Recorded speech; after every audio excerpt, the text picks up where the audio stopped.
Welcome back to our second part of the lesson on rational exponents. So here we see negative exponents, but the same rules still apply. When you're dividing,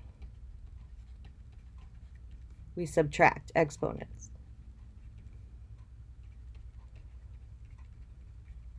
And when you multiply, you add the exponents.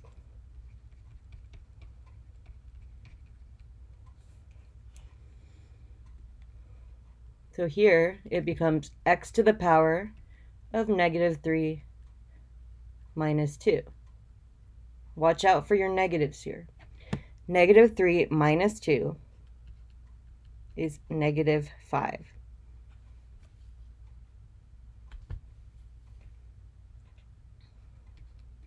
Here we have x to the power of 8 minus negative 7.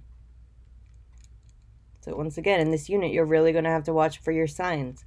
If I have minus a negative, it becomes 8 to the power, or x to the power of 8 plus 7, or x to the power of 15.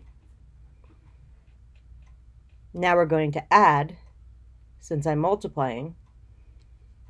If you add a negative number, you are subtracting. So 7 plus negative 3 is equal to 7 minus 3.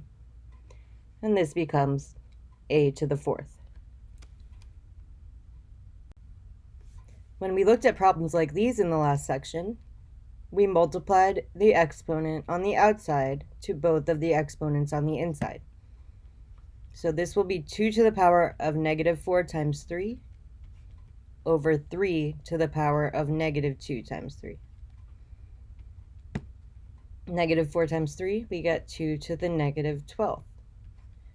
And negative 2 times 3 is 3 to the negative 6th.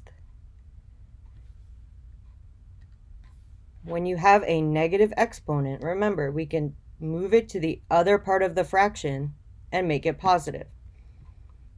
So if I have 1 over x to the negative 5th, this equals x to the positive 5th. If I have x to the negative 4th, it equals 1 over x to the 4th. So here we're going to switch them with each other and make both of the exponents positive. This will result in 3 to the positive 6 in the numerator over 2 to the positive 12 in the denominator. In this example, we see 4 to the 5th times 6 to the negative 2nd inside of the parentheses and a negative 8 on the outside. So this negative 8 needs to be multiplied to both of the exponents on the inside. 4 to the power of 5 times negative 8 times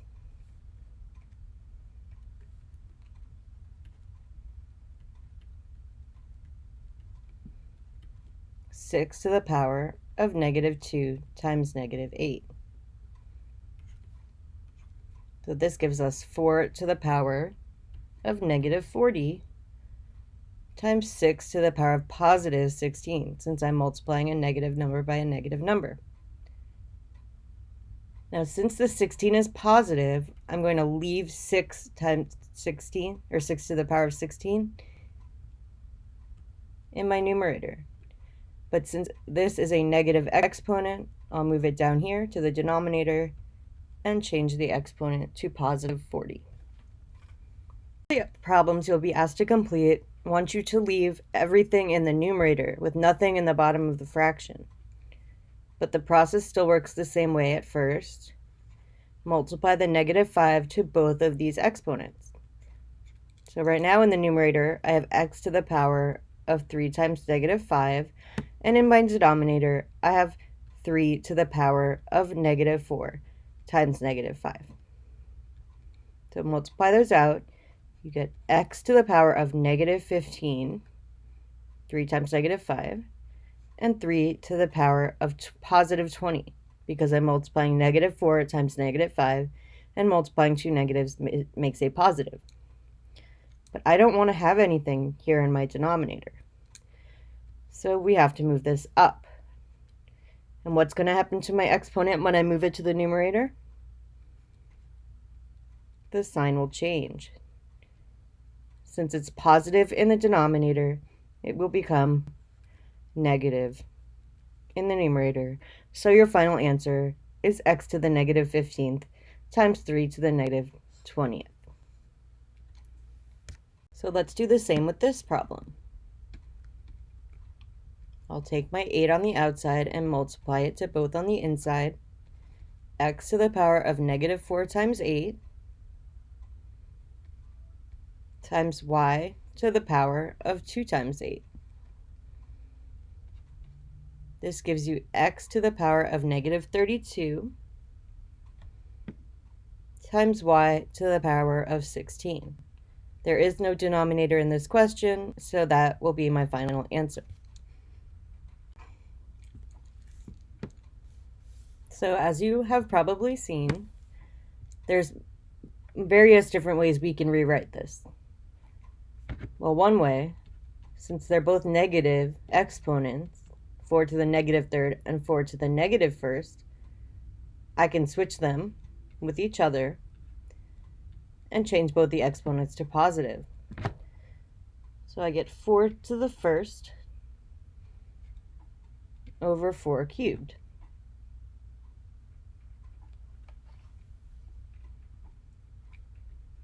Since it's division, I can also subtract. So 4 to the power of negative 3 minus negative 1. Since it's a negative and a negative, this becomes 4 to the power of negative 3 plus 1, or 4 to the negative second power. This is another way to write this original problem. And finally, if it's 4 to the negative second, I can move it to the denominator underneath the 1, and it would be 1 over 4 squared. So watch out for questions that ask you to pick more than one answer. I don't want you to have to redo problems because you're not reading the instructions. I want to show you how to properly type these answers into Khan Academy so you're not frustrated. If I want to type the cube root of t, the button is right here. Okay, and this is my square root button.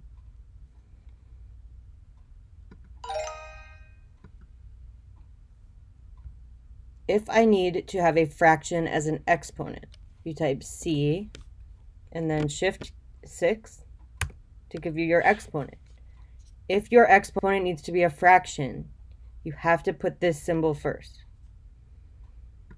So I'll do C to the power of 1 over 5.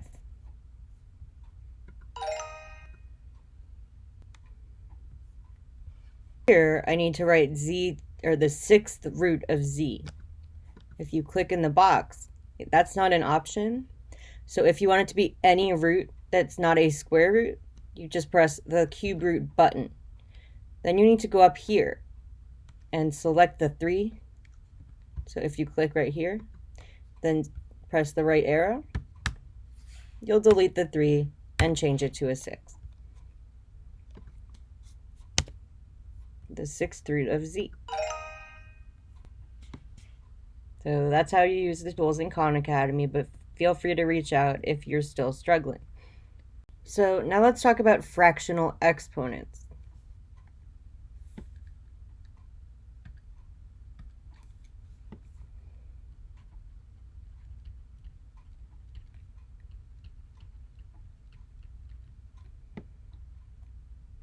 So the numerator of the fraction is your exponent, and the denominator is your root or radical.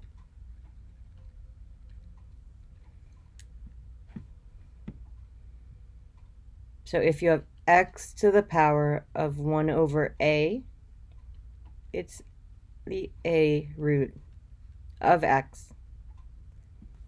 So since this is a to the power of 1/3, this turns into a radical with a 3.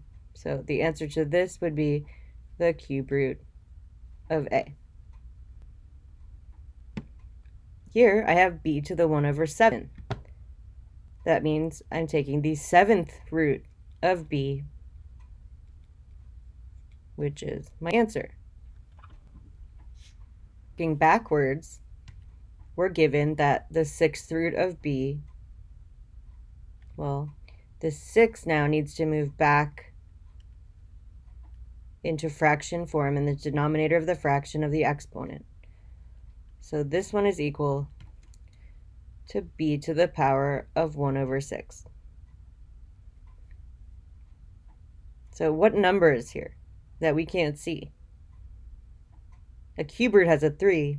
A square root actually has a 2.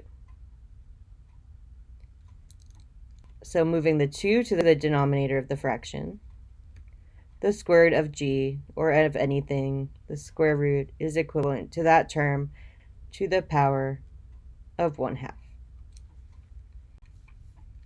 So these fractional exponents, so here I see variables with exponents and radicals. The general form, if I have x to the power of a to the root of b, equals x to the power of a over b. The exponent goes to the numerator and the root goes to the denominator.